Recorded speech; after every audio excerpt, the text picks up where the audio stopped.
রাত পোহালেই আমার জায়ের সাথে আমার স্বামীর বিয়ে। আমার তার সাথে ডিভোর্স হয়নি, এমনকি আমি আমার স্বামীর ঘর ছেড়ে কোথাও যাইনি এখন পর্যন্ত। আমি আছি আমার রুমে, বিয়ের 9 বছর হতে চলেছে, এখনও নিঃসন্তান। সমস্যাটা আমার স্বামীর, ওনার 2% ছিল। অনেক চিকিৎসা করিয়েছি কিন্তু লাভ হয়নি। বিয়ের 3 বছরের মাথায় যখন জানতে পারি তার কখনো সন্তান হবে না, সে মানুষটা সারা রাত আমাকে জড়িয়ে ধরে কেঁদেছিল।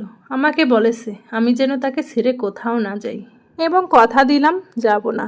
তারপর ভালোই দিন যাচ্ছিল, শাশুড়িও আদর করত। কিন্তু একদিন হঠাৎ আমার ভাসুর ঘুমের মধ্যে ব্রেন স্ট্রোক করে মারা যায়। আমার ভাসুর মৃত্যুকালে 12 বছরের একটি ছেলে, 3 বছর ও 5 বছরের 2টি মেয়ে রেখে যায়। আমার যা ছিল ভীষণ সুন্দরী, ভীষণ অমায়িক, ভালো মানুষ ছিলেন। আর যে 3টা বাচ্চা দেখে বোঝা যেত না তাদের সংসার 18 বছরের ছিল। আমার ভাসুর মারা যাওয়ার পর থেকে মেয়ে 2টা আমার কাছে থাকতো, এবং বেশিরভাগ সময় আমার যা আমাদের বাড়িতে থাকতো। আমার শাশুড়ি আগে আমাদের সাথে থাকতো, ভাসুর মারা যাওয়ার পর কয়েকদিন ওখানে ছিল। তারপর যাও চলে আসে আমাদের বাড়িতে। বাড়িটা আমার স্বামী করেছিল। আমার শ্বশুরের জায়গার উপর একতলা বাড়ি করেছিল আমার স্বামী। আমার জায়ের মেয়েরা আমার স্বামীকে আগে ছোট বাবা ডাকতো, এখন শুধু বাবা বলেই ডাকে। আমার ভাসুরের মোটামুটি টাকা পয়সা ছিল, আর্থিক অভাব ছিল না। তারপরেও আমার স্বামী এবং আমি তাদের যথেষ্ট দেখতাম। ভাসুর মারা যাওয়ার পর থেকে বাচ্চাগুলো আমার স্বামী ছাড়া কিছুই বুঝতো না। আমি বিষয়টা আমলে নেইনি। আমার দিন বাড়ির আঙিনায় হাঁস মুরগি গরু লালন পালনের কাজে চলে যেত। আমি ঘরে সব কাজ করতাম।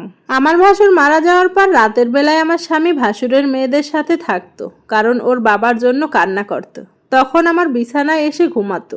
আমার বিছানাটা এত বড়ও ছিল না, তখন ওরা দুজন সহ স্বামী খাটে শুলে আমি নিচে ঘুমাতাম।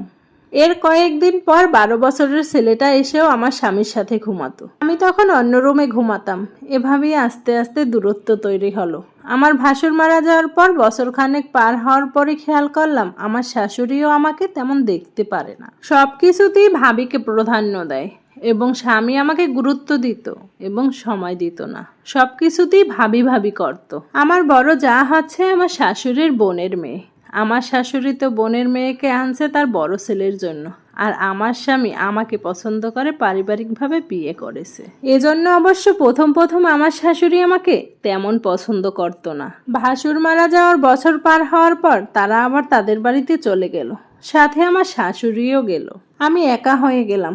আমার স্বামী বাজার করে দিত, রাতের বেশিরভাগ সময় ওখানে থাকতো। আমি থাকতে পারতাম না, কারণ আমার গবাদি পশু ছিল। একটা সময় শুধু সকালে কোনো কাজ থাকলে আমার এদিকে আসতো আমার স্বামী, এমনি আসতো না।